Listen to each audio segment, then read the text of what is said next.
खासदाराला phone केला, कुठला phone उचलला नाही, अगर नाही उचलला तर माघार आला नाही, असं कुणाचं झालेलं 5 वर्ष अखंडपणे काम केलं. ही मी सांगत नाही, माझी विरोधक सांगायला लागली का म्हणजे ती फोन उचलला म्हणजे काय होतंय.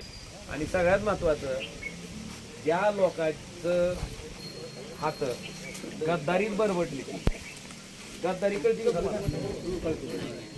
मागच्या 2.5 वर्षापासून चालू असेल, उतारी कळती का नाही. आता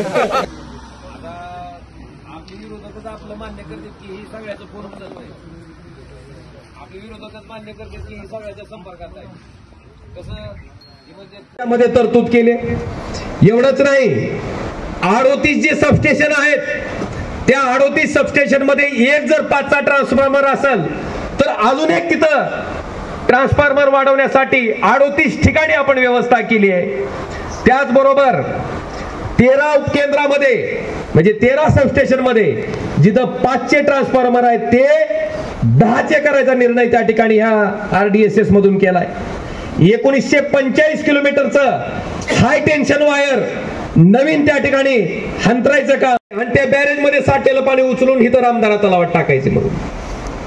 पण भावानो, त्या धाटणीच्या बॅरेज पासून रामदारा तलावापर्यंत जी पाईपलाईन मधली जोडणं गरजेचं आहे, ठाकरे साहेबांच्या मुख्यमंत्री पदाच्या काळात आणि जयंत पाटील साहेब जलसंपदा मंत्री असतानाच्या काळात जे करून घेतलं प्राधान्यक्रम ठरवायचा आणि त्या प्रकल्पाला 1100 कोटी रुपयाची जी तरतूद केली ती सुद्धा महाविकास आघाडी सरकारच्या काळातली आहे, बघून घे.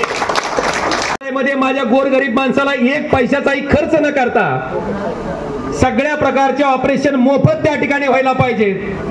ते शासकीय वैद्यकीय महाविद्यालय महाविकास आघाडीच्या सरकारच्या काळात उद्धवजी ठाकरे मुख्यमंत्री असताना आपण करून दाखवलं. आणि आता तिथं 3ऱ्या वर्षाचा ऍडमिनिस्ट्रेशनचा प्रवेश चालू आहे. हे काम महाविकास आघाडीच्या सरकारच्या काळातलं आहे. दुसरं, कृष्णा मराठवाडा सिंचन प्रकल्पासारखा महत्वाकांक्षी प्रकल्प मला वाटते 2री पिढी ऐकती भाषण का 3री पिढी माहित नाही. धाराशिवकडनं सोलापूरकडे जात असताना तुम्हाला उजव्या हाताला रामदारा तलाव दिसत असेल बायपासला तुळजापूरच्या. 10 ते 12 वर्ष झालं बांधून. बांधलाय कशासाठी? ते उजनीचं पाणी आहे त्याच्यात आणून.